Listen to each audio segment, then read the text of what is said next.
Welcome back to my channel. ఈరోజు నెత్తళ్ళు పకోడీ చేద్దాం. ఇదిగోండి శుభ్రం చేసుకున్న నెత్తళ్ళు. పసుపు వేసుకుంటున్నాం, కారం, ఉప్పు, కారం వేసుకుంటున్నాం, కార్న్ఫ్లోర్, గరం మసాలా, లైట్గా బియ్యం పిండి, శనగపిండి అన్నీ కలిపేసుకున్నాక ఎగ్ వేసుకోవాలి. అలా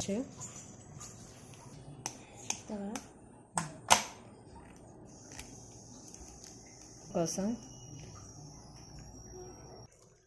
ఎగ్ వేసుకొని ఇవన్నీ బాగా కలుపుకోవాలి. ఒక హాఫ్ అన్ అవర్ నానాలి. నానిన తర్వాత ఆయిల్లో డీప్ ఫ్రై చేసుకుందాం. ఆయిల్ బాగా మరిగినాక నెత్తలు ఆయిల్లో ఫ్రై చేసుకోవాలండి. ఓకేనే. మీకు ఒక డౌట్ అడుగుతానండి.